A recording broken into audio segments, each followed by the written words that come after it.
Capitalism is unstable, capitalism is unequal, and capitalism is fundamentally undemocratic. I want people to make their own choices about how they live their lives, the professions they lead, where they want to work, and what they do. And capitalism offers that potential. Slavery did it with masters and slaves. Feudalism did it with lords and serfs. Capitalism does it with employers and employees. Capitalism, private property, is necessary, although not sufficient, to a free and open society.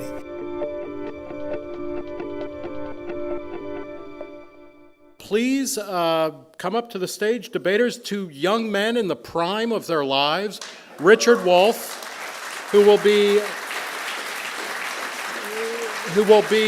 defending the proposition, socialism is preferable to capitalism as an economic system that promotes freedom, equality, and prosperity. Gene Epstein will be taking the negative on that. Each candidate, the way this will work is that each debater will have 17 and a half minutes. In that last 30 seconds, when it comes, you'll understand why it's there. But each of them will have 17 minutes and 30 seconds to lay out an initial case. They'll do 5 minutes each of rebuttal. I'm going to beat them up a little bit with a moderator's prerogative on some questions. Then we're going to open it up to 30 minutes or more of audience Q&A. 5 minutes each of closing statement, 7.5. And again, those 30 seconds. You know, this is where the world changes in those 30 seconds. And then we will take another vote, and we'll see who is the big winner. Jane, could you please, and if you haven't voted yet, you've got about 5 seconds to go. Please make a vote. Either vote for the proposition, against it, or undecided. You need to vote now in order to vote later. And without further ado, let's have Richard Wolff come up and explain to us why socialism is preferable to capitalism as an economic system that promotes freedom, equality, and prosperity. Richard Wolff, you have the stage.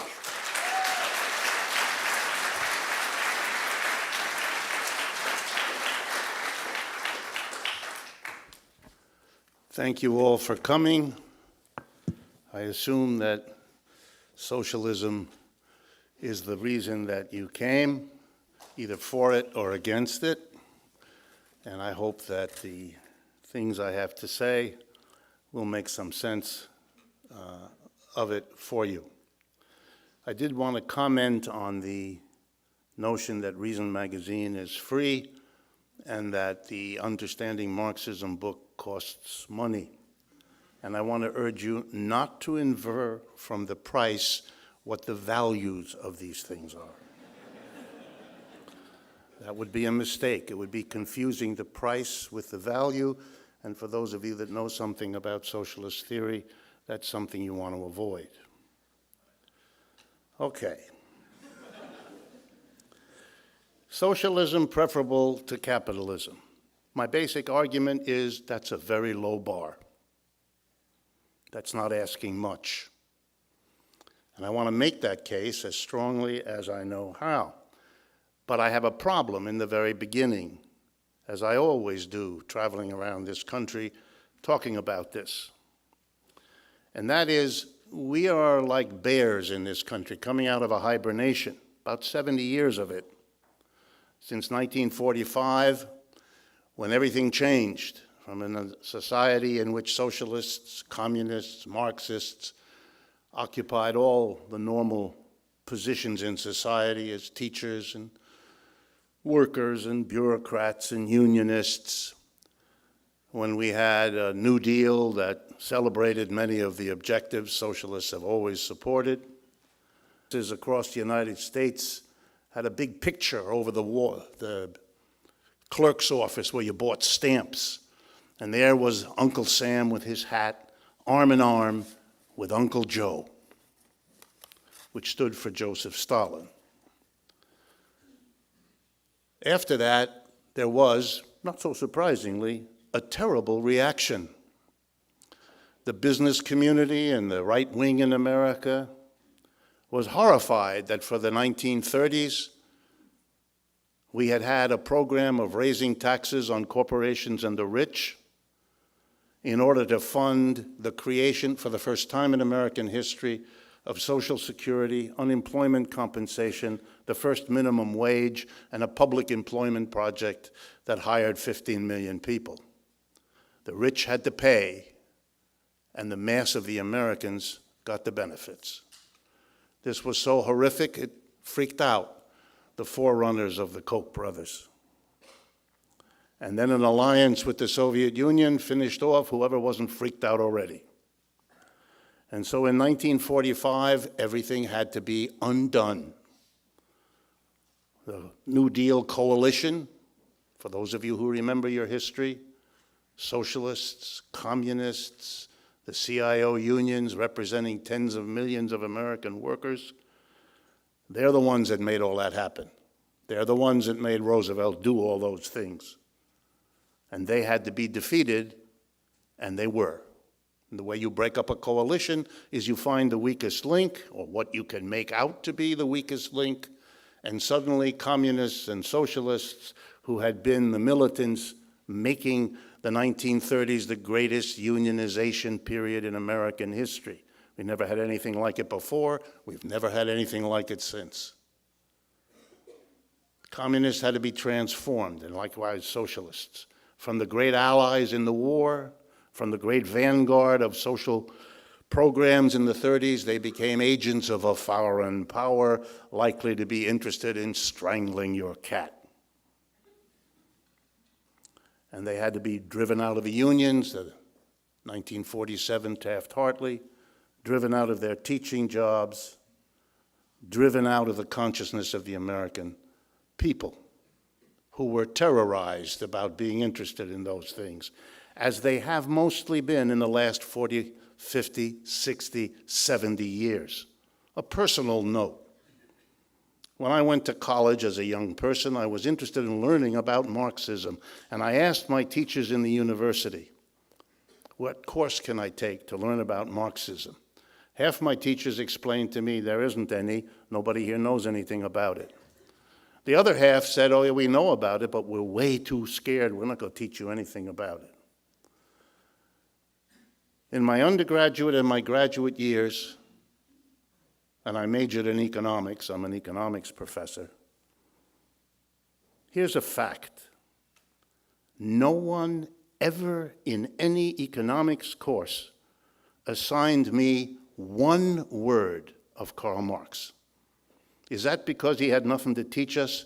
Don't be silly. They were just afraid. 75 years of fear. There's nothing smart and nothing excusable in any of that. Oh, and let me mention, since it might be of some interest to you, the three schools I attended were Harvard, Stanford, and Yale. And if they don't have the courage, what can you expect from Eastern Kentucky? So I have a problem to talk to you about socialism, because unless you're a very unusual American, and there are some, or a foreigner, because the situation's different abroad, you don't know much about socialism, or what you do know is 75 years out of date, because it's changed a lot, as I'm going to point out to you as I go through the argument. Okay, let's do it. Socialists disagree. They always have, from the beginning. Socialism is a product of capitalism. It always was. There was no socialism before capitalism came into being. Why? Because capitalism in the French and American revolutions made a big fat promise when it asked people to leave the feudalism that existed before and shift over to capitalism. It made the promise, as in the French Revolution, that capitalism would bring with it liberty, equality, fraternity, and let's add democracy and prosperity. Socialism is the movement that recognizes that what capitalism promised, liberty, equality, fraternity, and democracy, wasn't delivered and never was.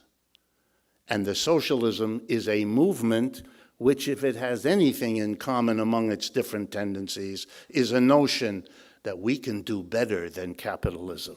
It's a yearning to do better. It's the kind of yearning slaves had to go beyond slavery, or serfs to go beyond feudalism. Employees and the people who empathize with them figure we can go better and do better than capitalism. That's what socialism is. Beyond that, socialists agree about three flaws, failures of capitalism. And again, briefly, to go through them. But there are three. Capitalism is unstable. Capitalism is unequal, and capitalism is fundamentally undemocratic. Let me briefly explain. Unstable.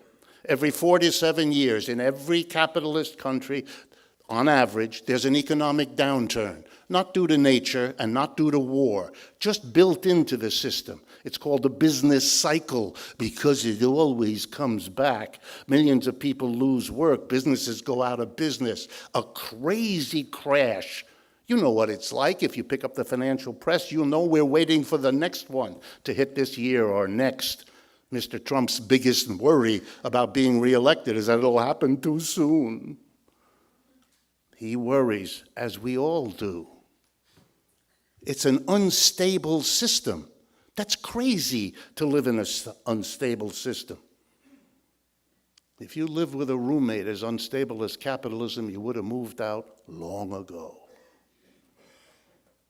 What an amazing thing to accept a system that every 4 to 7 years threatens millions of people with unemployment, lost income, interrupted vacation, interrupted education, lost mortgage, you name it. Then let's do the next one, inequality. Oxfam in England keeps track of these things. And the latest number from them summarizes it all. The 80 or 90 richest people in the United States together, in the world, have more wealth than the bottom half of the population, 3.5 billion people. That's the achievement of capitalism, that kind of distribution. If you took away half the wealth of those 80 to 100 people, guess what?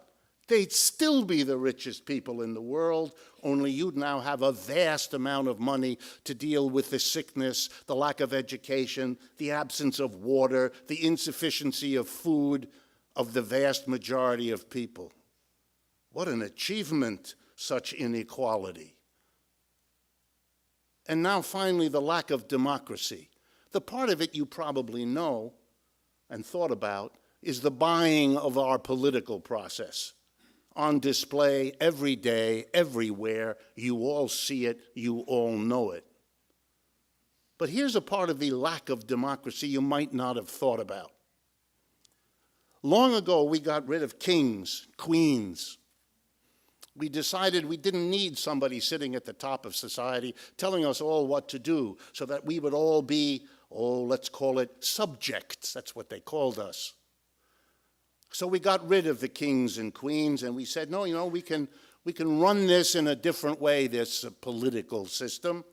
We can all get together, we can periodically vote and take steps and collectively make the decisions that used to be in the hands of the kings and the queens. How interesting. We democratized, at least a little, the politics. And what we didn't do was to democratize the economics. So what do we have inside each enterprise?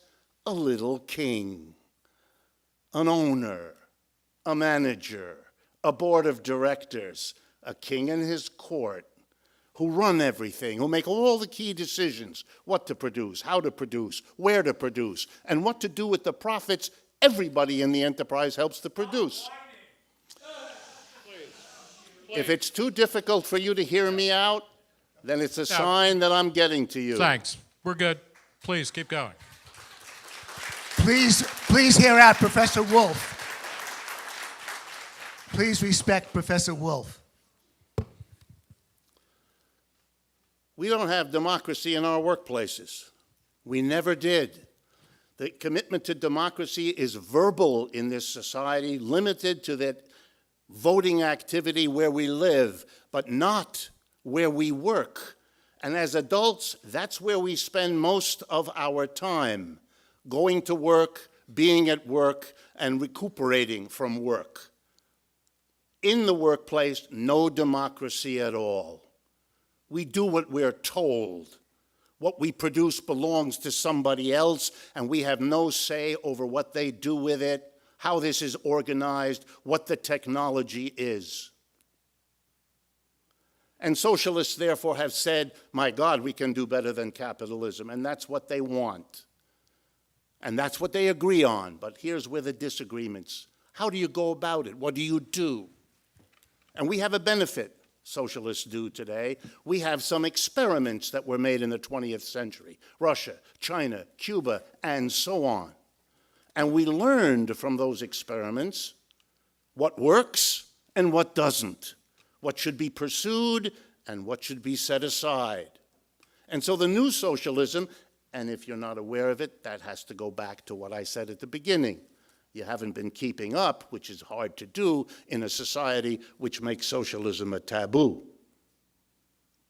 What has happened to socialism is a refocusing of itself. It's not interested so much in the state doing things that achieved rapid rates of economic growth, true enough, but it also left too much power in the hands of too few people, and that has to be addressed and dealt with, which socialists have been doing. And the new focus of socialism is to do something at the workplace that was never done, to go beyond capitalism in the organization of the workplace, to democratize the workplace, to make where we spend most of our adult lives at work a place where democracy reigns, where all the people who work in an enterprise participate in making the decisions of what to produce, how to produce, where to produce, and what to do with the profits. Because if they all together made those decisions, we wouldn't give some people $150 billion and other people have to borrow money to get their kid through college. We wouldn't have the inequality. We certainly wouldn't allow the irrationality of every 4 to 7 year instability. Everybody together would choose a technology that isn't dangerous to the health of all of us at the workplace.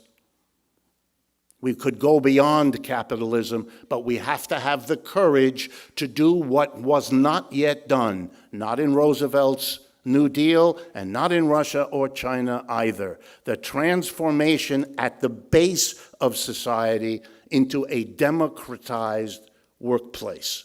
That's the new direction of socialism.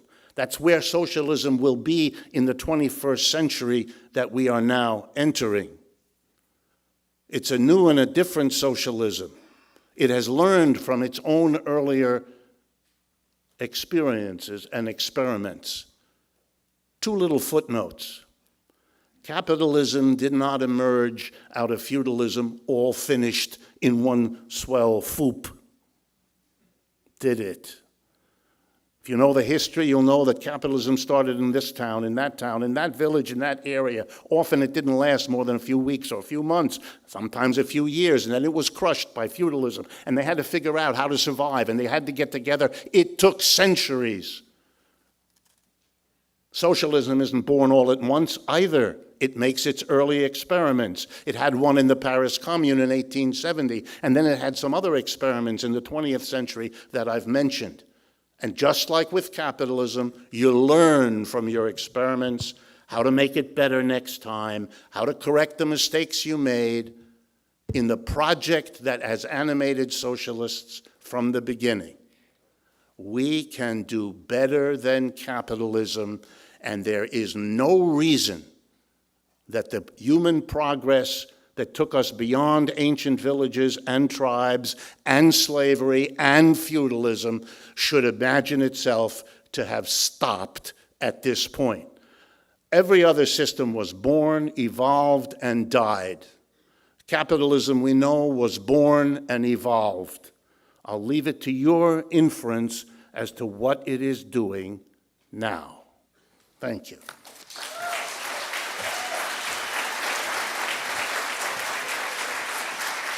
All right, thank you, Richard Wolff. Follow him on Twitter at at Richard D. Wolf with 2 Fs. And now, taking the opposite side is Gene Epstein. Follow him at Gene Soho Forum. Gene Epstein, ladies and gentlemen.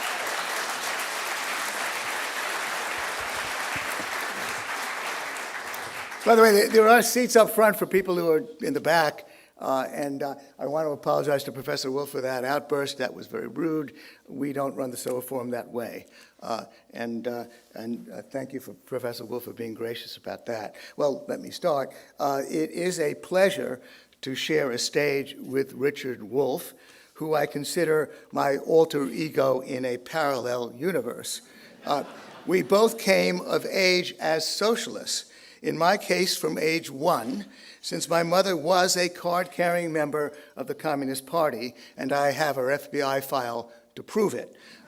You could always tell who the FBI agents were in the party because they were the only ones who paid their dues on time.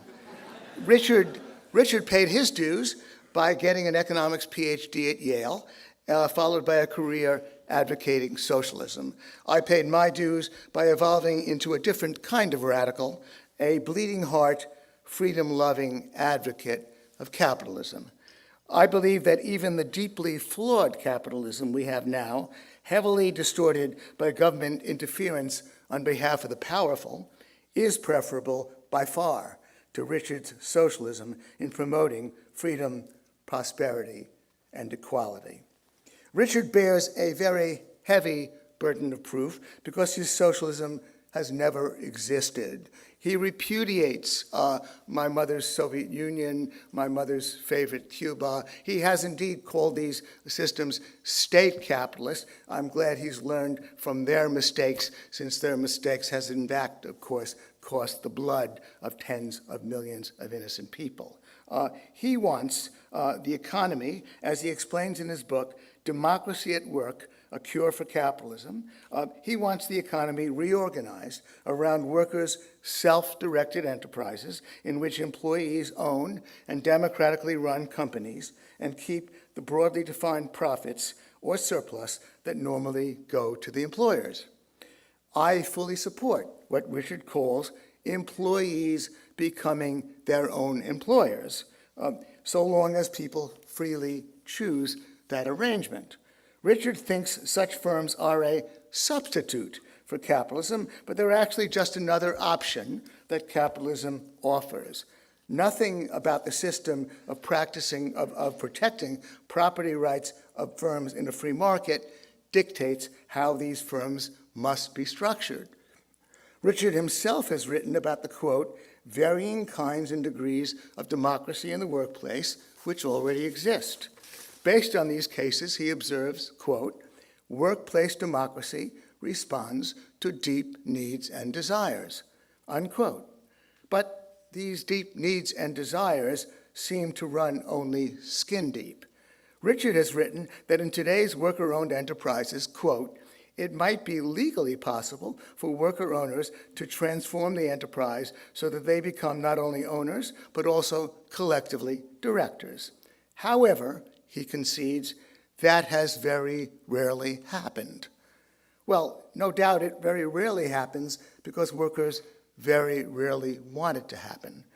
But the move to workers' self-directed enterprises can happen in the capitalist system if workers do want it to happen. Start with the fact that the bottom half of the population accounts for 1/3 of all consumer spending, the bottom 4/5 for nearly 2/3, adding up to trillions of dollars per year. On the investment side, there's over $1 trillion in labor union pension funds domestically and an estimated $40 trillion worldwide held by labor union pension funds.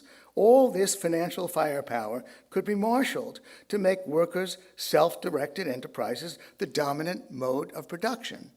And it would be true to the 1960s view that radical change must be implemented by the same people who seek to be the embodiment of that radical change. But the unwillingness of workers to follow the Marxist playbook is as old as Marxism itself. Around 1980, democratic socialists like Michael Harrington and Tom Hayden advocated a bottom-up socialism similar to Richard's. But they acknowledge that without the coercive power of government, worker-owned enterprises, quote, are almost impossible to get off the ground, as two of them wrote. Richard might argue that it's okay to use government power to try to jumpstart workers' self-directed firms, since government often rigs the game anyway.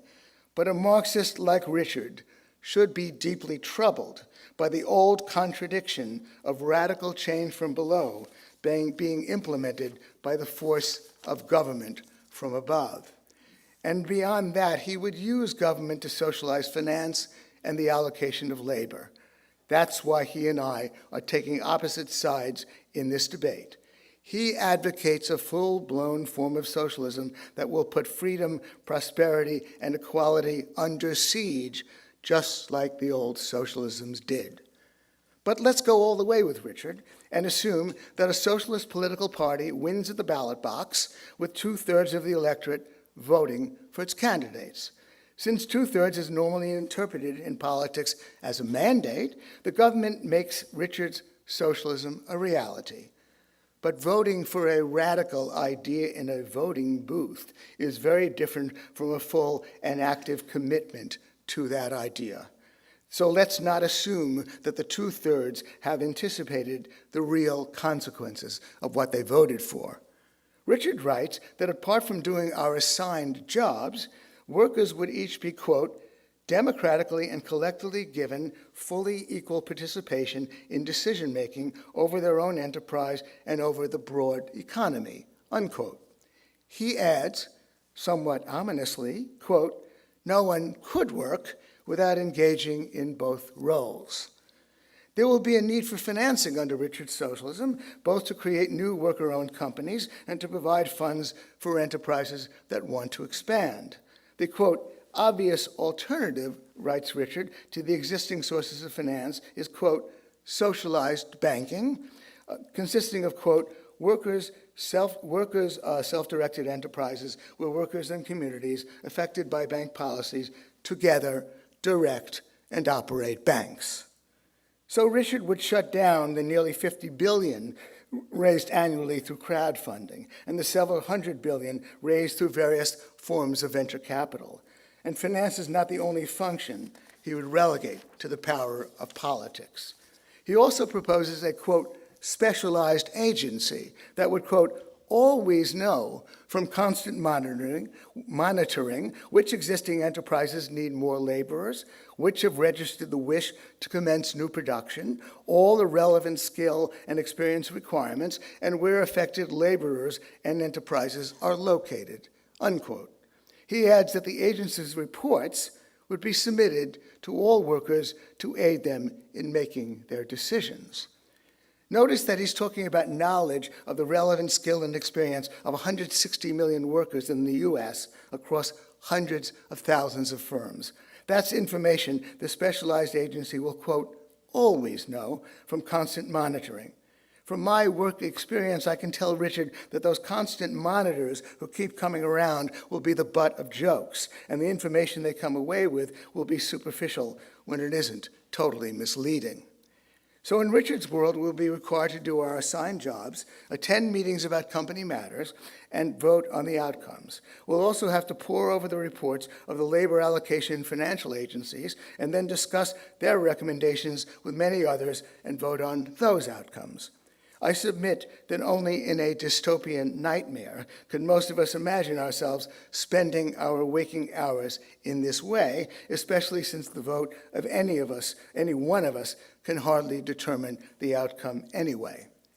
Richard approvingly uses the 1960s term participatory democracy, in which we each get to participate actively in democratic decision-making. In a 1970 book called After the Revolution, sociologist Robert Dahl explained the arithmetical unworkability of this idea. If each attendee at a meeting were given just 10 minutes to address the issue being voted on, it would take 10 hours to move on to the next issue, provided there were only 60 people at the meeting. But let's take this leap and assume the participatory democracy would be functional. Many firms seeking to expand their operations will have to borrow funds from the democratically run financial agencies, while also applying to the democratically run labor allocation agency for more workers. And these democratically run agencies will be ruled by the vote of the majority. But to pick up on an objection raised by Atlantic Magazine journalist Connor Friedersdorf, we might ask, how easy will it be to get the democratically run finance and labor allocation agencies to support the expansion plans of firms that produce Muslim prayer rugs and Korans and the building of new mosques? Friedersdorf goes on to ask, would you prefer a socialist society in which birth control is available if and only if a majority of workers exercising their democratic control assents? Or would you prefer a society in which private businesses can produce birth control, in part because individuals possess economic rights as producers and consumers, the preferences of a majority of people around them be damned? Unquote. Friedersdorf's question applies to the related issue of freedom of speech and press. Would you prefer a socialist society in which dissenting journalism is available if and only if a majority of workers exercising their democratic control agrees? Or would you prefer a society in which private enterprises can produce dissenting journalism, the preferences of a majority of people around them be damned? So at best, our freedoms would be circumscribed by the tyranny of the majority. But we don't have to press this decisive objection, since the overwhelming likelihood is that elected representatives and their appointees will have most of the real power. There won't be enough hours in the day for us to even be aware of the thousands of decisions being made each day on our behalf. Special interests will form around these centers of power, and as Friedrich Hayek accurately predicted about conventional socialism, the worst will get on top, because power-hungry people are mainly the ones who end up on top. Our most beloved living ex-president, Barack Obama, was called by New York Times journalist James Risen, quote, the greatest enemy of press freedom in a generation, unquote. As left-wing journalist Glenn Greenwald has pointed out, Obama used the archaic 1917 Espionage Act to prosecute more journalists, including James Risen, than all previous presidents combined. So freedom of speech and press is a fragile thing, constantly being assaulted on all sides, and especially by government. If you magnify the reach and power of government under Richard's plan, politicians in power can stifle dissent by stealthily denying funds and labor to enterprises that put out information that government doesn't want published. Now take the issue of prosperity. Take the force that brings prosperity, innovation, or what economist Joseph Schumpeter called creative destruction.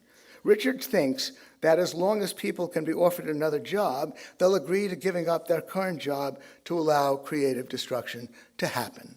But since people naturally resist change, efforts at major or even minor change would likely be thwarted by special interests reluctant to give up their established positions.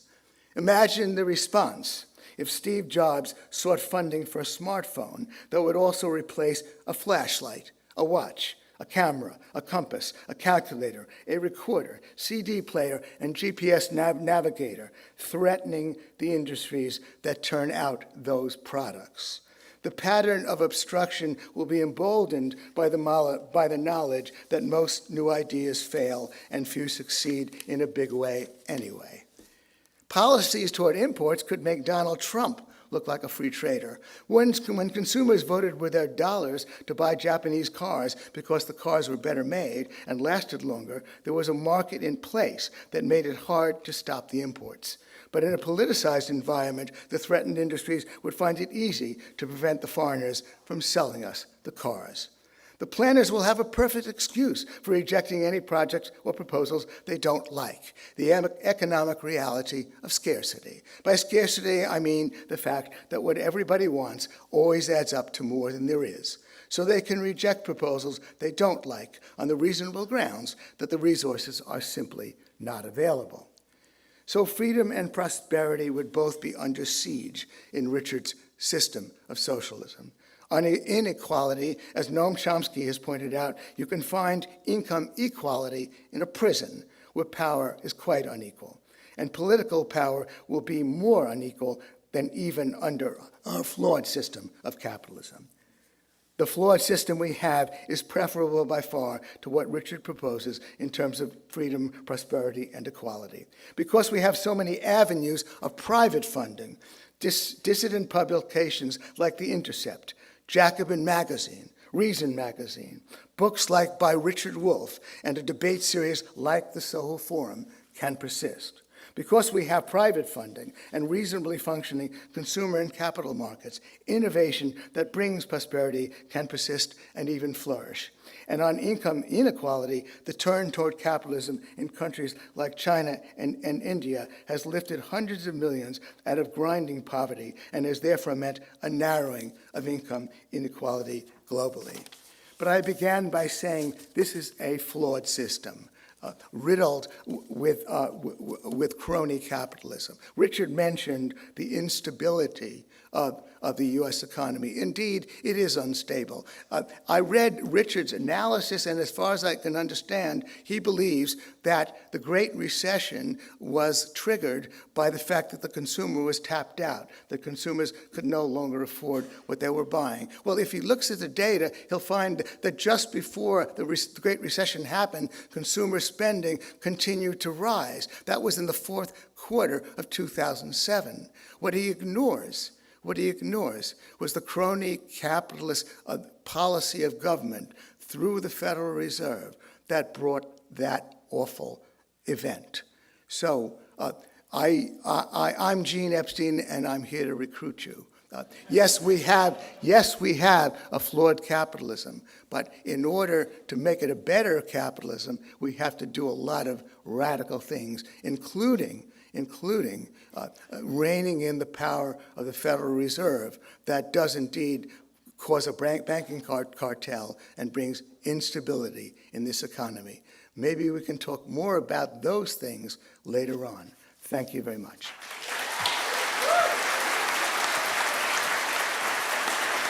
All right. Well, thank you, Gene Epstein. The debate is joined. Now we're going to have 5 minutes of rebuttal each. Gentlemen, I'll suggest that you stay seated and use hand microphones. No, I'd like to go to the podium. You want to go to the podium? Okay, we cannot keep these guys down, so we won't try. Richard, you have your option. I just want to remind people of a couple things. One is, remember that the proposition, the resolution under debate is socialism is preferable to capitalism as an economic system that promotes freedom, equality, and prosperity. Follow Richard Wolff at Richard D. Wolff with 2 Fs. Follow Gene Epstein, Gene Soho Forum. Follow me at Nick Gillespie. Follow the Soho Forum at the Soho Forum. Follow Reason Magazine at Reason. Richard Wolff, please, you have 5 minutes to rebut.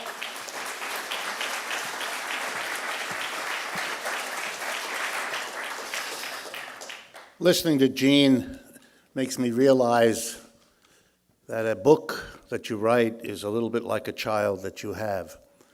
You think it's yours, and then you watch as it becomes its own thing and is understood by other people in ways you never imagined. I cannot recognize 3/4 of what he said. It sounded to me like quotes of somebody I didn't even want to meet. I'm not proposing a kind of socialism. I don't believe in looking into the future and telling you what the society ought to be. People who tell you the future are usually found in carnivals. You pay them a little bit of money, they tell you who you'll be sleeping with in 2 weeks, and you giggle. If you actually take seriously what they've proposed, you need help. I'm not proposing what a socialism would look like, number one. I'm talking about how you get beyond what we have. Because like in all societies, you're either satisfied with the way things are, or you're looking for how to make them better. If there's a genius in the United States, it's been that we've been willing, in many areas, to do better. But there's a taboo when it comes to economics, represented by what Gene said, that you really shouldn't look at that because it's only going to get worse. Those nasty politicians will do all the terrible things that should make you stay with what you have. Oh yes, tinker with the Federal Reserve or here, but don't change the fundamentals. Where did that come from? Where did the economic system get a pass? We debate about family life, we debate education, we debate our transportation system, but debate the fundamental structure of capitalism, which is not about markets and not about the government, but how you organize the production and distribution of the goods and services without which you cannot live. Slavery did it with masters and slaves. Feudalism did it with lords and serfs. Capitalism does it with employers and employees. And the whole purpose of my book and the work that we do and the new directions of socialism is to question and transform that. No more group of employers telling us all what to do and employees living in that undemocratic workplace. And the whole notion of controlling the government so it doesn't oppress you in all the ways that Gene likes to enumerate is to create a social force at the base of society that could possibly prevent that.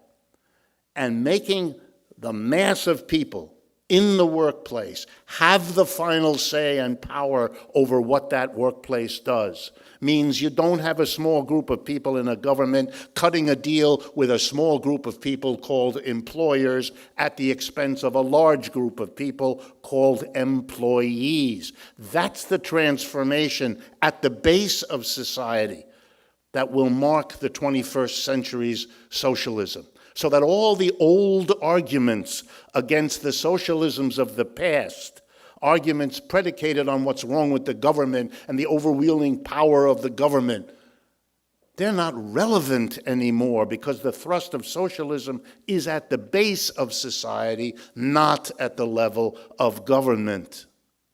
There's a reason Karl Marx wrote no books about the state and endlessly studied the production and distribution of goods and services, because that's the core of the economy he wanted to take us beyond. And that's the problem we have. We have let that go as if there's something necessary or holy or sacrosanct about that way of organizing production. So we all take it for granted. We shouldn't. We never should have. The impulse to democracy ought to have been applied in the workplace. And as for the arguments, gee, you wouldn't want to go to all those meetings. Those were the arguments of the kings. We don't need democracy. The mass of people haven't the time or the interest or the intellect or the education or the training or the, come on. We ought to recognize those kinds of arguments against change for what they are. They're fearful.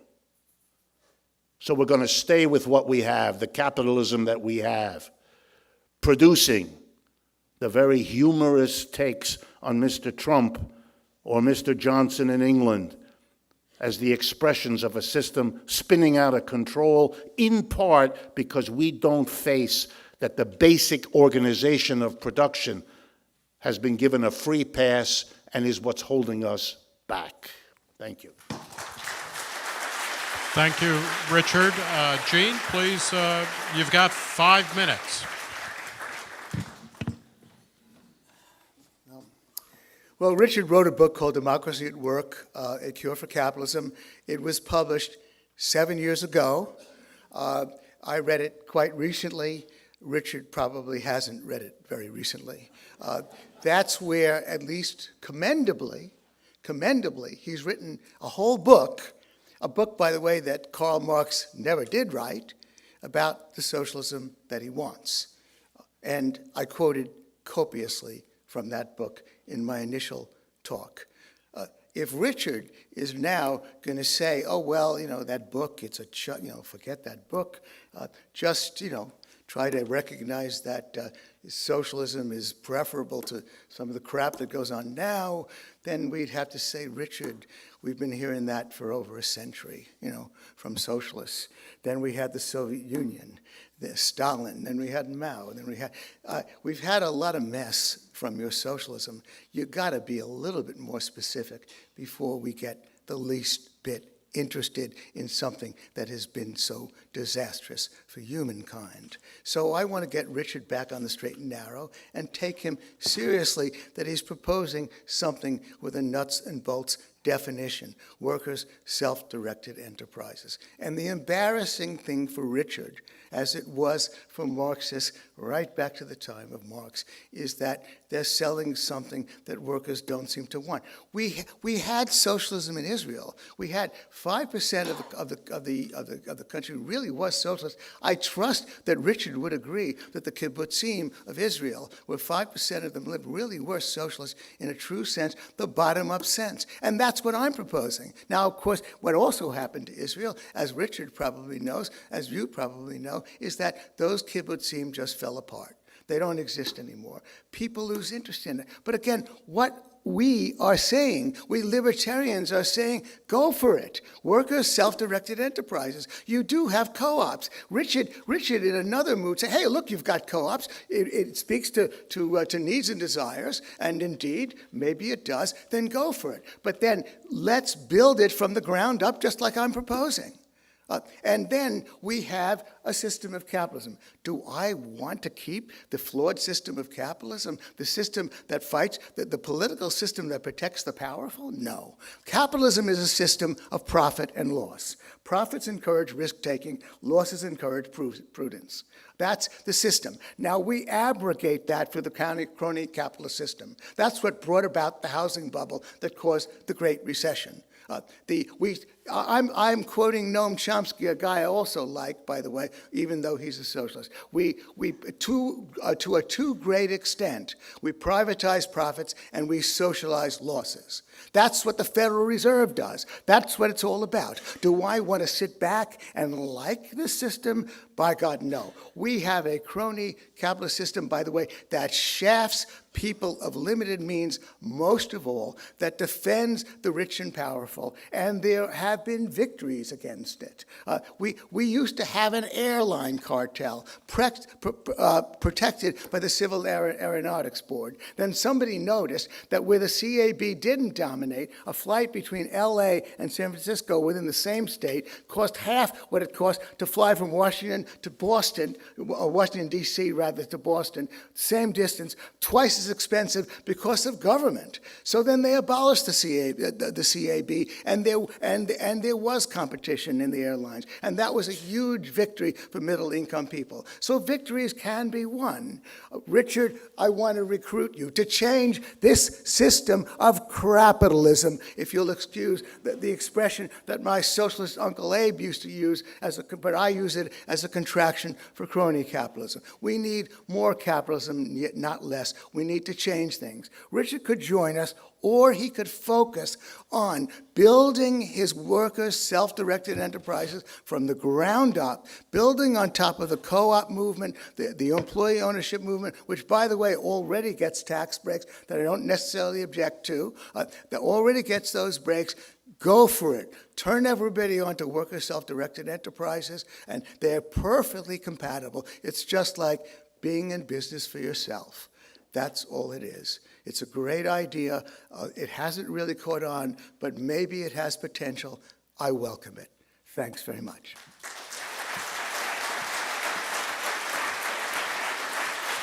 All right. Thank you, Gene Epstein and Richard Wolff. We're now ready to do the audience Q&A. We have a couple of microphones set up. Please walk up to them. I am going to be, I realize that each of you probably on some level view the other as a Nazi. I am going to be, which is wrong on both counts, but I'm going to be a Nazi. I'm going to ask you to state a question. We don't want to hear a lot of speeches. We want to hear questions. Direct them to either or both people, debaters. So let's go, and we're going to start right now. Go. First question. Hello, my name is Nicholas Jacobi. I'm from Germany, native German, and it took me 35 years and winning the Green Card lottery before learning what libertarianism is. I studied social science in Germany, taught it. Thank you. What's the question? question? I would like to know from Mr. Wolff why he thinks that it was not possible for me to learn about libertarianism and tyranny of the majority, even though I studied social science and taught it for 7 years at high school.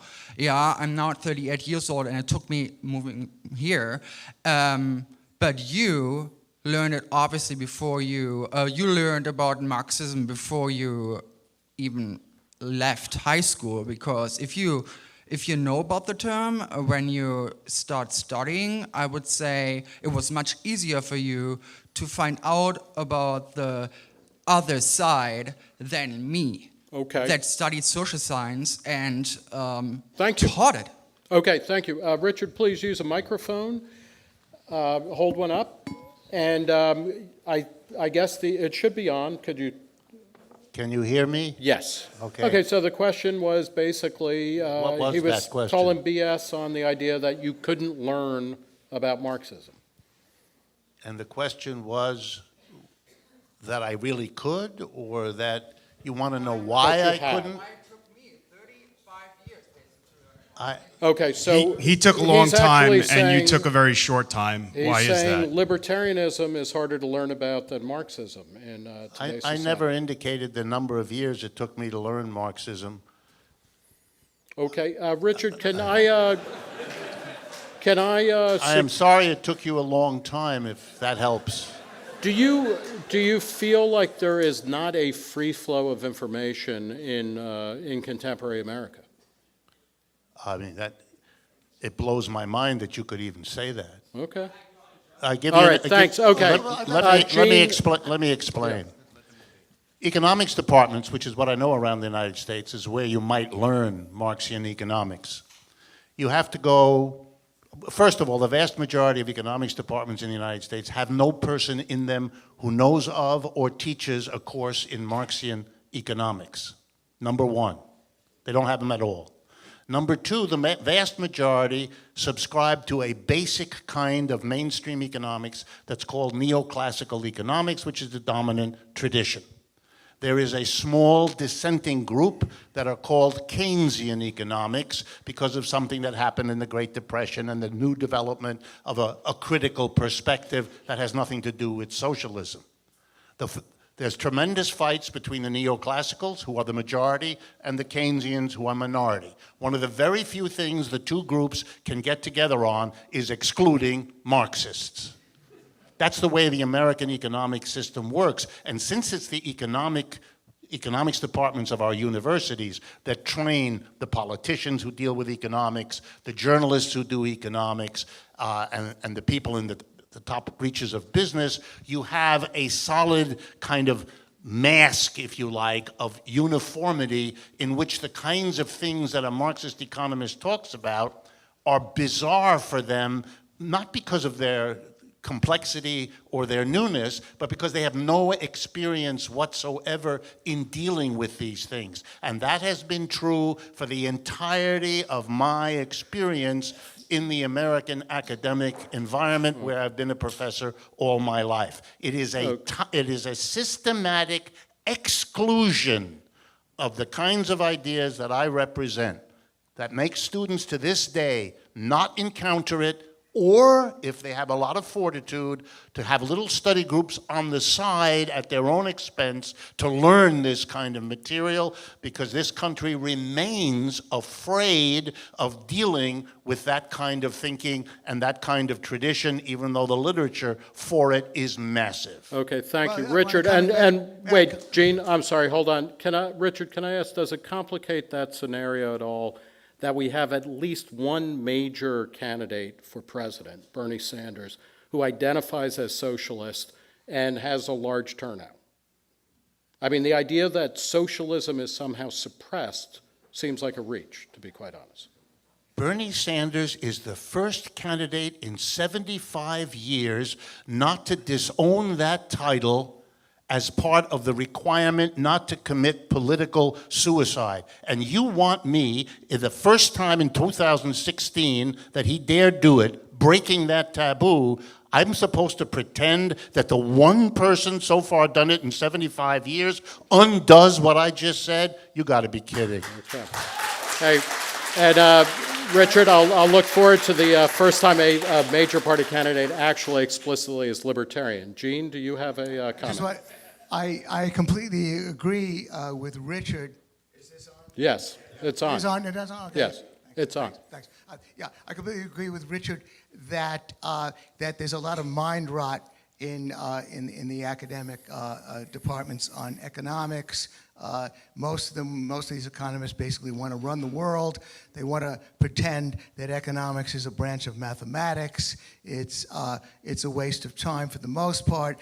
In the age of the internet, don't let school get in the way of your education. There's no excuse not to inform yourself about a whole range of things, including Austrian economics, with which I identify, or Marxist economics, with which Richard identifies. The internet offers just an incredible amount. Lectures from Richard Wolff himself on the internet. I appear regularly on Part of the Problem, Dave Smith's show. So you want to catch that to learn economics the intelligent way, that whatever you really learn, you teach yourself anyway. Don't let school get in the way of your Thank you. education.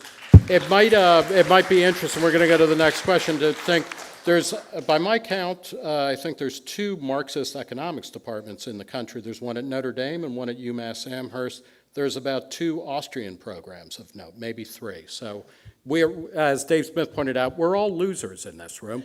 We have that in common. We're in the same club. Okay, question. Let me just briefly correct it. There was at Notre Dame a department. That program was destroyed about 8 or 9 years ago and doesn't exist. And the program at University of Massachusetts, where I taught, has ejected most of the Marxists that were there. There were half a dozen. And so it is now really better described as a Keynesian or left-wing Keynesian program. Thank you. There is no Marxist department in the United States. There are only scattered Marxists build one. here or there. Get those workers building up from the ground. Let's go. Okay, question. Sir, no preamble, we don't care where you're from. We're all strangers here. It's the French Foreign Legion. Just ask the question. This question is for Richard. In a 100% capitalist society, laissez-faire capitalist society, where there's no Federal Reserve, you would be well within your rights to be a socialist. All you would need to do is band together with other socialists and form your own community. Whereas if I wanted to be a capitalist in a socialist society, I would be forbidden from doing so. Why do you want to force everyone to be a socialist? Why not let the capitalists be capitalists, let the socialists be socialists, everyone's happy? Thank you. Richard. First of all, in whatever socialist societies you're referring to, and the major one in the world today is the People's Republic of China that uses that name, they are busily encouraging people to form and develop capitalist enterprises. So the premise of your question is wrong, number one. Number two, I never said and would not argue that in a society that is in transition, as I believe capitalism is, there aren't all kinds of spaces for there to be enterprises organized in the old traditional capitalist way and enterprises organized as worker cooperatives in the new direction. I would expect that kind of coexistence to continue to be filled with tensions and difficulties, much as capitalist enterprises began in feudalism and existed in a tense relationship until the transition happened further. So my presumption is there will be coexisting different structures in whatever name you give to these societies in transition. Okay. Gene, comment? Look, in line with the gentleman's question, again, under capitalism, property rights of firms are protected. So if there's a worker co-op owned democratically by the workers and they're all directing it, their property rights will be protected. If it catches on and the entire economy is worker co-ops, I say that's great. That sounds terrific. Run your own enterprise. Some of the other things Richard proposes, which would be the iron fist of the state having to do with finance, that I object to. However, there was an article in the National Review under William F. Buckley, the right-winger, welcoming worker ownership. I know that article well because I wrote it. And so, again, we're not arguing about that. What Richard doesn't really want to do, I know, for example, he likes Jeremy Corbyn's idea, another kind of top-down plan where you can sneak this kind of thing through the back door. Go for it. There are co-ops. They already exist. So in line with what the gentleman said, we already have what you're talking about. We have worker co-ops. We have a huge blend, and if it tilts toward more worker ownership, wonderful. Okay, next question, please, sir. Hi, my question is for Richard as well. So one of the core tenets of libertarianism and capitalism, or true capitalism, is the non-aggression principle. So my question for you is, do you think that socialism intrinsically violates the non-aggression principle? And if so, can you explain how committing aggression leads to greater freedom and equality? Okay. Richard? Do you want to do a quick description of the definition of the non-aggression principle? Okay. Or you want me to? Yeah. Sure. So the non-aggression principle is the principle that you're essentially allowed to do whatever you want as long as you do not you do not initiate violence against another person. Okay, thank you. Can I answer for Richard? Well, you know that. Well, no, I believe Gene. Nick, let's Richard let wants Richard. me to. Nick, okay, Nick, Richard, you're good with that. Nick, Richard okay. wants me to answer. Gene, please. Thank you, Nick. This is Gene Epstein, a one-man show. Okay. Look, what's Richard's answer? Richard's answer is, well, you know, you're free to starve, you know, under capitalism. You know, if you don't work, if you don't get a job, you're going to starve. You know, I mean, that's aggression. You know, so again, you know, forgive me, but you know, you're coming at Richard from left field because he's going to say that clearly the capitalist system commits aggression because you're going to starve unless you get a job. And then, of course, we have a lot of answers to that. Somehow or other, all the starvation tends to happen in socialist countries, not in this country. But I think I got Richard fired up. He's going to answer you now. You're free to start. I just jump-started. You did. All right. Yeah. Mission accomplished. Yes, this remarkable tendency in a frightened society to assign starvation or deaths. It's the only place in American culture where counting dead people seems to be a way to make an argument. Gene mentioned it before. Now it's starving people. Before he mentioned the disasters of socialism where millions died. What an interesting argument. We're going to count millions dead. Well, what is it that capitalism's history shows us? The worst two wars in human history, World War I and II, these were products of competition among capitalist economies, weren't they? 400 years of colonialism destroying 2/3 of the world were products of capitalist accumulation and competition. What kind of let me finish. What kind of mentality picks a few examples of admittedly horrible things that deserve to be criticized, but a comparison of death counts?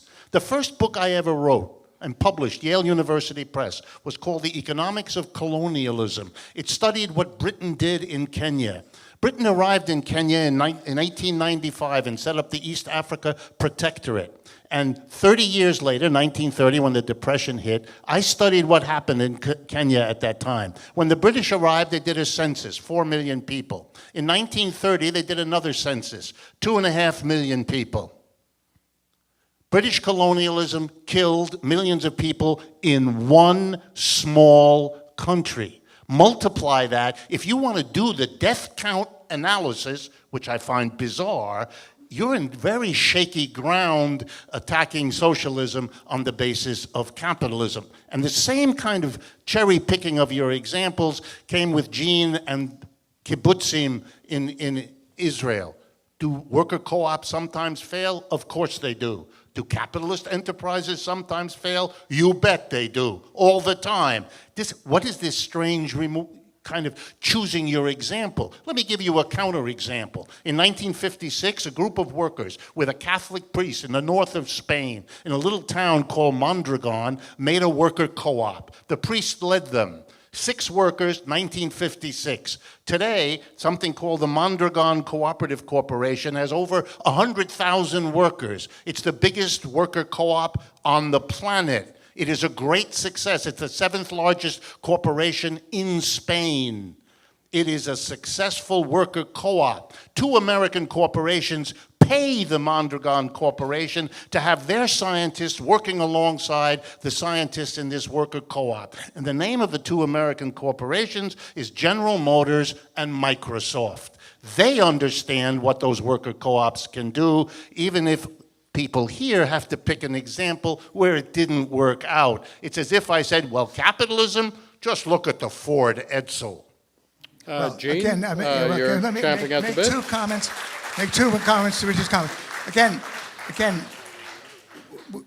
I like what Richard just said. Again, go for it. I only mentioned the kibbutzim because obviously the kibbutzim were a well-known socialist phenomenon. It didn't work out.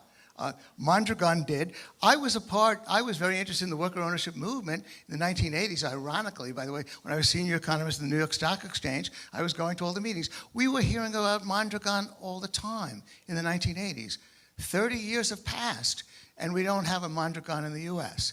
So I encourage Richard to go for it. Build it.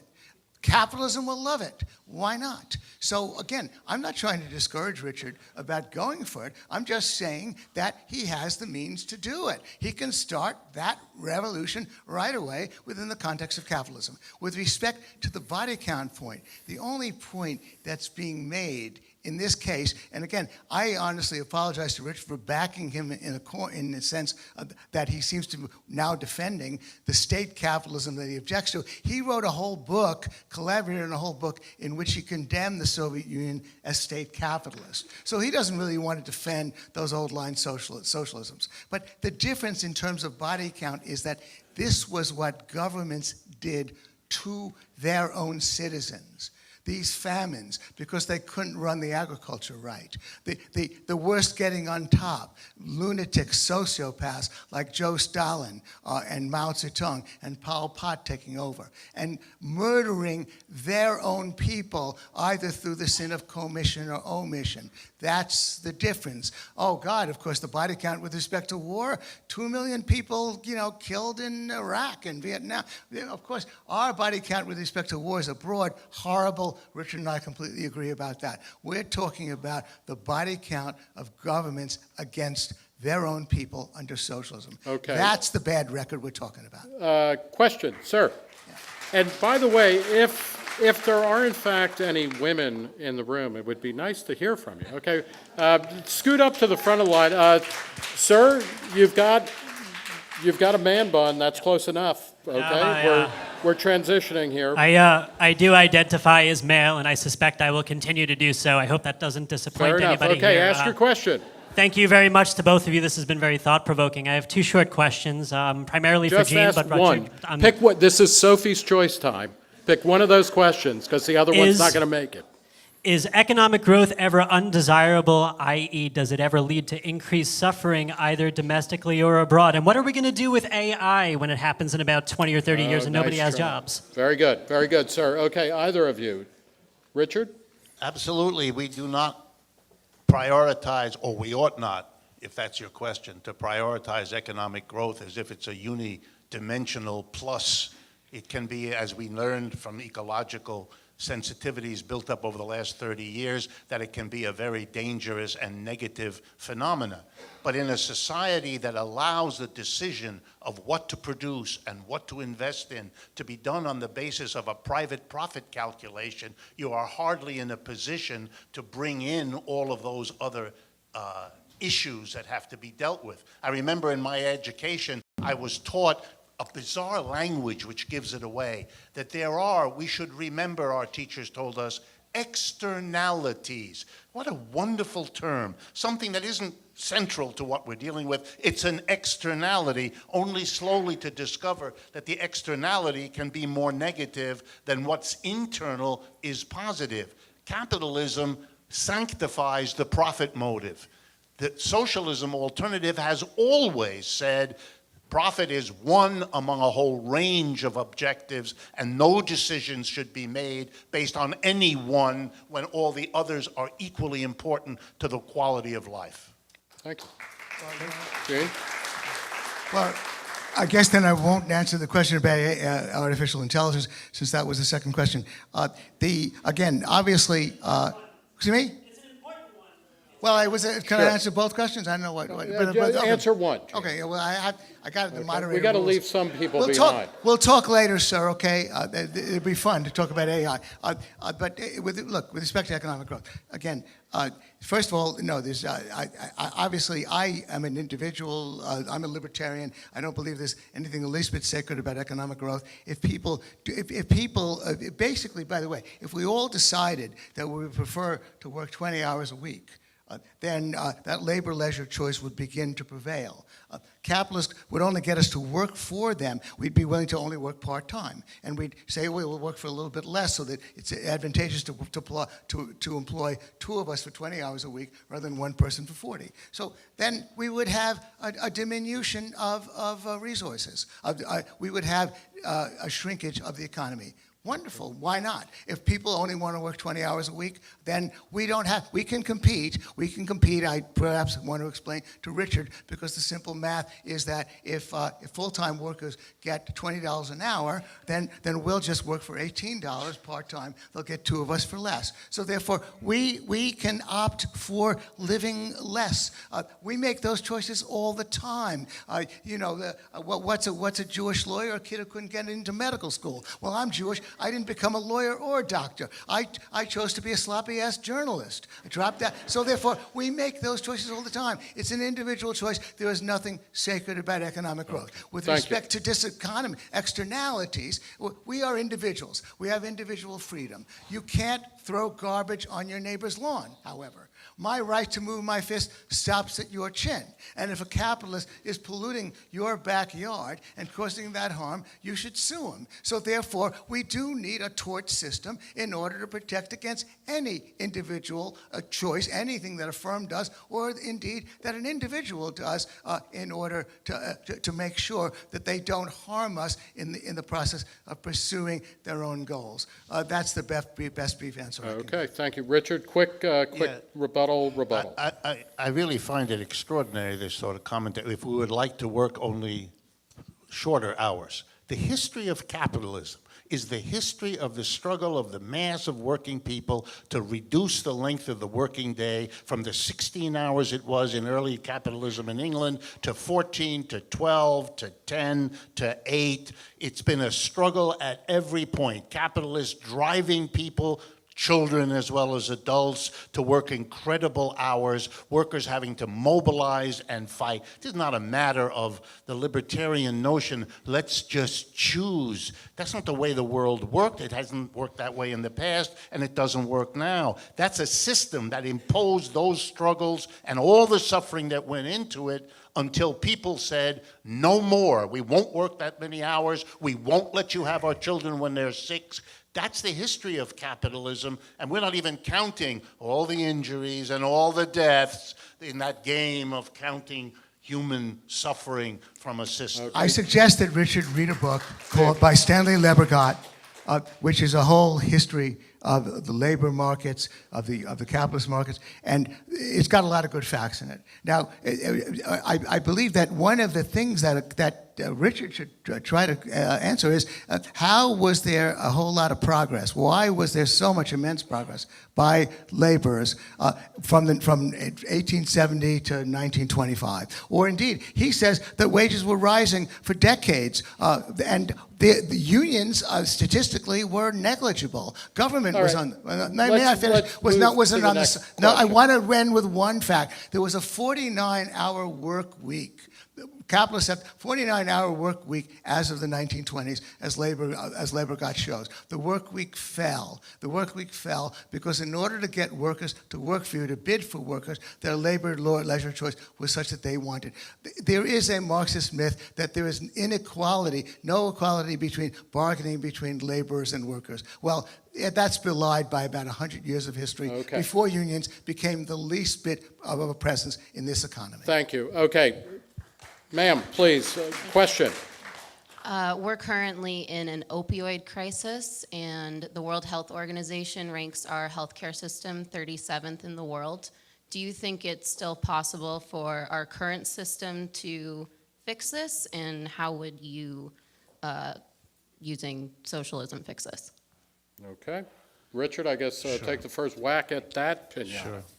One of the charming features of the capitalist system has been the endless effort on the part of virtually all capitalists to try to get more than the normal surplus out of their workers, the difference between the value added by a worker and what the employer pays the worker, that normal surplus, if you like. They've always tried to do better by controlling the market, or what we used to call monopolization, becoming strong enough to jack the price even higher to make more profits. And one of the ways you do that is to control a market. In this country, one of the most successful examples is the medical industrial complex. 4 industries that work together: the insurers, the drug companies, the doctors, and the hospitals. And the producers of medical devices are with the drugs. They've gotten together and they've produced this situation, A, where we pay more for medical care than any other advanced industrial country, and the quality of our health care is at best mediocre, as the young woman pointed out in our ranking number 37. The solution to the problem in our medical care is not another law, another special federal program, another stop. It is a problem in which you have taken something as important as human health, A, subjected it to the capitalist profit motive, and B, allowed that monopoly to function, to coordinate its behavior, and to rip this society off from A to Z and laugh all the way to the bank. Okay. First of all, the SOA Forum in a few months is going to have a debate, SOA Forum debate on the opioid crisis. I invite Richard to come. Free ticket for you, Richard, and a free ticket for the young lady who asked the question to that debate. Basically, Richard and I agree about 90% of the way about the medical care system. It's a crony capitalist system. It has to be unraveled. Gene, It I has to be would addressed. say your solution, though, is not to make it fully socialized, but rather to put more market forces in. Yeah, through workers' self-directed enterprises, if indeed that's the way they want to construct it. Because I'm all for those WSDEs, which is, by the way, what Richard calls it. Okay, very quickly, Richard, 10 seconds. Yeah, one theoretical confusion. When I talk about capitalism, I'm talking about arranging production with employers and employees as different people in an endless struggle. I'm not talking about markets. The confusion between a capitalist organization and a market is something we ought to get beyond. Slavery had markets. Remember, we bought and sold slaves. Feudalism had markets. The market isn't what's unique about us. Capitalism is what's unique, and that has to do with the organization of production, which is why that's what we go after, and that's the focus of socialism, not some dead, old, stale debate about whether the government should have more or less influence on the market. That's a different subject. Okay, we have a couple of minutes left. I want to enforce brutally quick question, quick answers. Let's get through 2 or 3 more of these things. Sir, go ahead. Richard, can you be more specific about what you're advocating, and can you unequivocally say that your vision of socialism will or will not be mandated by the state? Absolutely. Socialism always understood, whatever its moments, whatever its aberrations. If you really want to understand where the notion of the state being powerful came in, a brief summary of the history. In the 19th century, socialism basically was born. It was the shadow of capitalism. It's capitalism's self-criticism. Whenever there's capitalism, it produces socialism. The notion that you're going to get out of capitalism by somehow eliminating socialism reminds me of what Mark Twain said when he read his obituary in the newspaper. "The reports of my death are greatly exaggerated," he wrote. The reports of the death of socialism are absurd because capitalism reproduces it. So here's my idea. We don't need the state because the whole role is to transform the base of society. But just like every other emerging system, like capitalism and feudalism, the state, it was thought, can help the process. So the focus of socialists became capture the state, either with parliamentary or revolution, and then use it to make the transformation. What happened in the Soviet Union, understandably, and in China too, was you focused on grabbing the state, you managed it, you took the state, but then that next step, that got delayed and postponed, and therein lies the problem, whose solution is to transform the base of society, which is why there's the focus on the workers becoming their own bosses in the workplace. Okay, thank you. Quick, let's do one, maybe two more questions. Sir? Hi, this is a question for Mr. Epstein. I was just wondering, are federal domestic taxes the only major way to fund federal spending? Repeat the question, I'm sorry? Are federal domestic taxes the only major way to fund federal spending? Are federal domestic taxes the only way, Or just taxes? major way to fund? Yeah. Well, empirically, no. I mean, a lot of federal spending comes from printing money from the Federal Reserve, and obviously a lot of federal spending comes from borrowing money.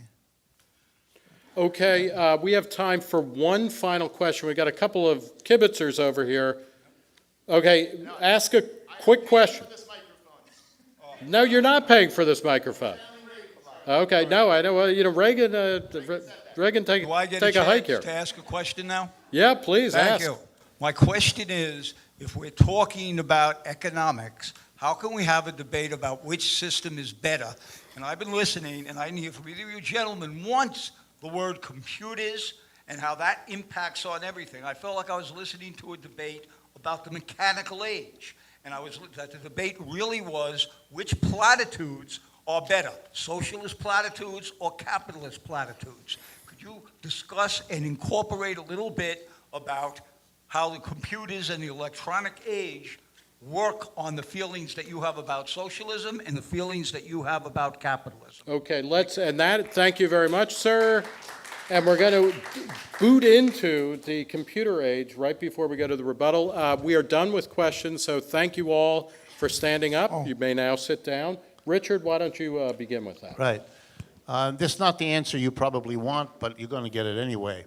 You know, that sounds like both capitalism and socialism. Well, one of the remarkable things in this debate between capitalism and socialism is the easy way folks who are rendered uncomfortable by it find another way, a tangential argument to focus on, as if they can somehow thereby escape these basic system questions. You can't. Every major technological change has led to people doing something which, if I were mean-spirited, I would call a platitude. Everything is going to be changed by the jet engine. Everything's going to be changed by electricity. Everything's going to be changed by chemistry. Everything's going to be, you finish the technological determinism, it used to be called. Each new invention is going to radically, no it doesn't. It changes things, for sure. But it doesn't alter the basic systemic questions that we're talking about. They're not platitudes, they're not evasions. The focus on the new technology as if it is magically going to lift us out of these problems, it's a mirage. It has been that through the last 200 years of technical breakthroughs, and AI and computers don't change that story. Thank you. May I comment that? Gene. That I don't know if there is a syllable of what Richard said that I do not fully agree with just now. Indeed, look, we've had the computer age for 3 decades. We have ATMs, we have automatic tellers. Wants are infinite, and as Richard is indeed is absolutely correct in saying, the way we run our economy is the way we run our economy. Richard and I, we agree. We have not been debating. You know what? Platitudes. We're going to stop this phase. This was the audience Q&A. We now have the people, the two debaters, Richard Wolff and Gene Epstein, going into their final statements. They each have 7.5 minutes. And again, remember that the proposition, the resolution before us is socialism is preferable to capitalism as an economic system that promotes freedom, equality, and prosperity. Richard Wolff, you have 7.5 minutes to seal the deal.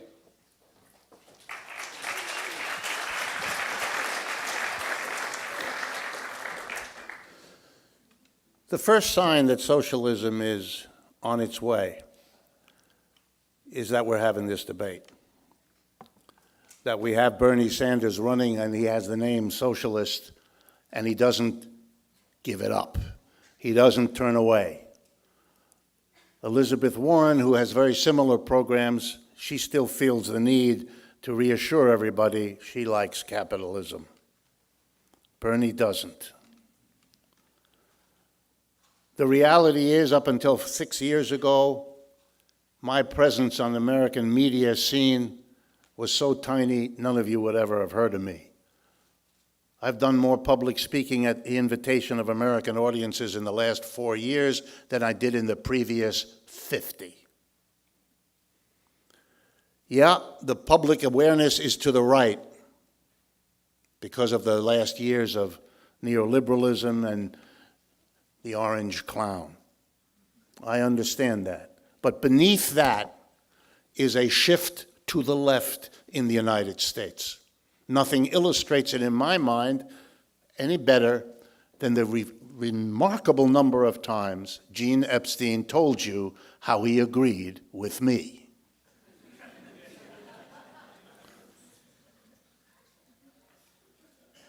I don't run away from the label socialist, and I don't run away from the label Marxist either. I'm proud of what I've learned from those traditions. But I'm also very clear, and I really hope I've gotten that across, that the way the question for this evening was posed is a problem. There is no singular socialism. There never was. Socialism is a large, complex tradition of multiple different notions that are often at great odds with one another and have had long and bitter disputes. What in the world do you mean by socialism? Is it the social democracy of Scandinavia and German and Western European countries? Is it the socialism that China or Russia or Cuba talk about? Is it the focus on transforming workplaces into worker co-ops instead of undemocratic, hierarchical workplace kingdoms? What do you mean when you talk about socialism? The very idea of using the singular reflects what I tried to say at the beginning.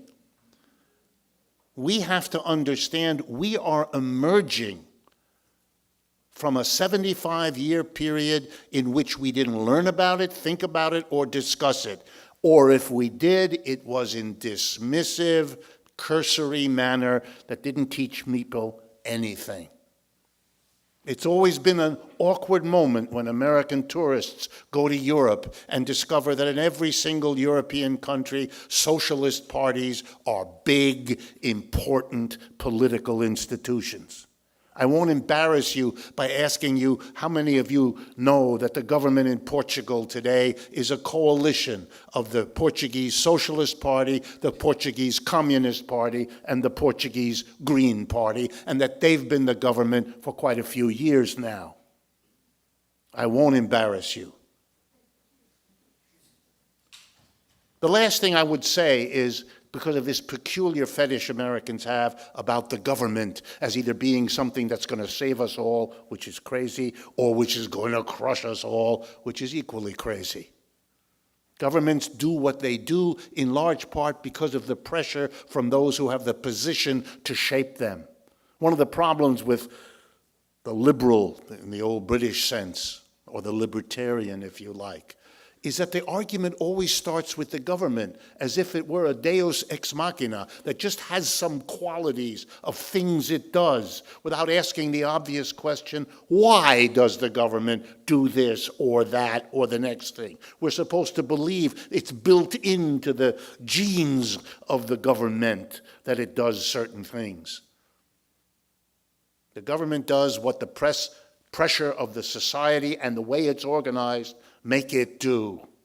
Every bit as much as what the government does influences the rest of the society. Let me conclude by correcting Gene about Jeremy Corbyn, because he's the future in terms of what we're talking about.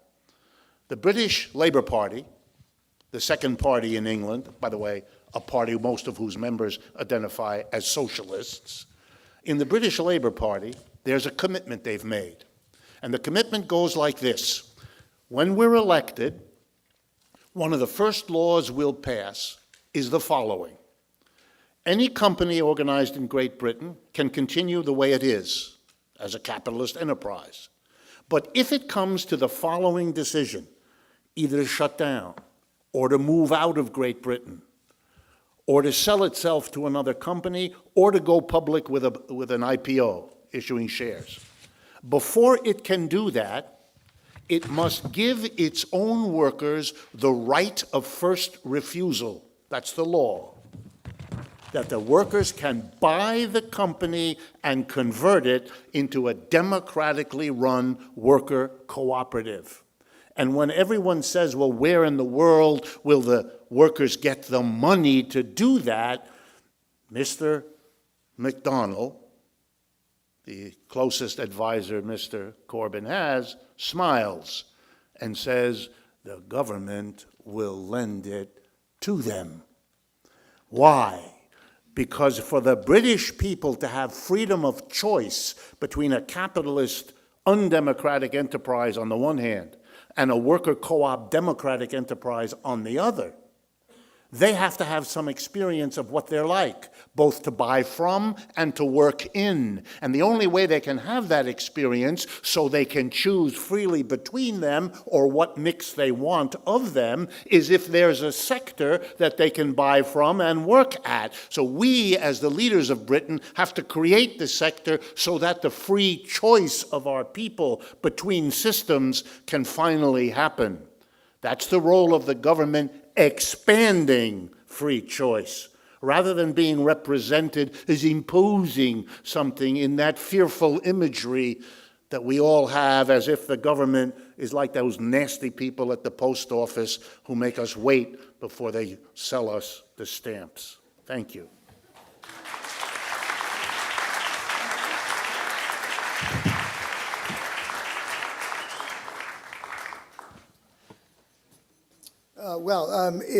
I agree with Richard that he and I agree about a great deal. And I think that's wonderful. Why do we agree about a great deal? Because we're both radicals. And radical people do see a lot of evil in our current society, even though I think Richard basically wants to march in the wrong direction. And tonight, I've been a little bit troubled that he oftentimes abandons his own book, written 7 years ago, and occasionally lapses into defending the old-style socialisms and into falling back into the mode of saying, you know, well, socialism, a lot of things, let's just do it, and again, ignoring the fact that we need to focus, I guess, again, on the old socialisms. Well, take a controlled experiment. Society, the world, and history gives us very few. East Germany versus West Germany. West Germany, mainly capitalist. East Germany, socialist. Impoverished in East Germany, under the foot of the Stasis. In West Germany, capitalist, much more affluent, much more comfortable with a democratic society. North Korea versus South Korea. I needn't elaborate on the differences there. Taiwan and Hong Kong versus most of China until China began to go capitalist. So we have the record staring us in the face of the awful failures of these societies. So we want to say goodbye to all that. They were disasters. Then we have the social democracies of Europe. Maybe that's a waste of time to talk about because they are, for the most part, capitalist anyway. But then we cite the Scandinavian countries, even though Norway is a country of 5 million people sitting on a huge oil well, basically selling oil to the rest of the world, and by the way, apparently worsening global warming in the process. But we want to defend Norway and Denmark. Well, let's not cherry pick. Let's look at the whole range of economies and the experience in Europe, and let's include Portugal, Spain, Italy, Greece, where it's gone very badly. The average is very, very unimpressive. They used to talk about Eurosclerosis. Very troubled economies. by and large. So we want to say goodbye to all that. So now, again, I want to take Richard literally and talk about his work as self-directed enterprises. Well, I imagine when you hear him saying employees becoming their own bosses, well, you know, there are millions of people who are their own bosses. No, I didn't make that up. Richard didn't make that up. Form a co-op, a family-run business. All of those things are possible under socialism. And the problem that Richard faces is that by and large, it hasn't caught on. Maybe it has hope. So now Richard is resorting to cheering on out of desperation, out of, unfortunately, not taking seriously the fact that you want to work. There are people, by the way, who still are fostering worker democracy. I met a lot of those people. They want to start these firms. They want to run it that way. They think it's better. People are happier doing it. Wonderful, let's do it. So now Richard is championing the plan of Jeremy Corbyn, where the government is going to start lending money on advantageous terms to companies that want to go worker self-directed enterprise. How advantageous is that going to be? Jeremy Corbyn, a very ambitious politician, who, by the way, is on record as admiring a lot of hard-fisted strongmen like Hugo Chavez and his successor Nicolas Maduro. He might just start giving it away. Capitalists might start selling these firms to people. Again, Richard is looking for the top-down solution to a bottom-up revolution. And I implore him to abandon all that and go the capitalist route with his plans. Now, then, finally, I tried to take seriously what he wrote in his book. He wants to socialize finance. He wants to put it under a political thumb. He wants to socialize labor allocation. He wants to tighten the government's control over those two sources of enterprise expansion so that dissident publications would suffer, but innovation would suffer. All of those things would set us back in terms of prosperity and freedom. And again, I guess, I mentioned equality. I might ask you the old, 10-20 question. Would you prefer a society in which the top 1% gets 20% richer and the other 99%, the rest of us, get 10% richer? Or would you prefer, that's more inequality, or would you prefer a society in which the top 20% get poorer and the bottom, the top 20% get poorer and the 99% get 10% poorer? We all get poorer, but then since the top 1% is getting 20% poorer, that narrows equality. Well, we want actually, because extremes touch, and Richard and I believe in individual rights, I want people to make their own choices about how they live their lives, the professions they lead, where they want to work, and what they do. And capitalism offers that potential, but it can indeed evolve. We do need to free up the housing markets, which are under the thumb of the crony capitalists. We do indeed, and that is hurting poor people, preventing them from moving to high-wage cities like New York and Los Angeles and San Francisco. We need to free up the guild systems that make it hard for poor people to get other kinds of jobs, the licensing system that protects people, that prevents poor people from moving into better jobs. There are a whole lot of radical things we need to do to change our economy, but we need to keep the fundamental freedoms under capitalism. Capitalism, private property, is necessary, although not sufficient, to a free and open society. It's not sufficient because government can always come in and jail you the day after you publish something you don't like, just like Obama tried. But it's necessary. It's necessary because if you give somebody like Obama, some political leader, control over your property, over the means of production, then you make it hard even to function in the first place. You make it hard for Richard to sell his books. You make it hard for the Soul Forum to operate. You make it hard for Jacobin Magazine to operate. And that's why you have to vote against Richard's resolution. But Richard does have an out. Workers, self-directed enterprises, capitalism offers it to you. Richard, I say go for it. Thanks very much.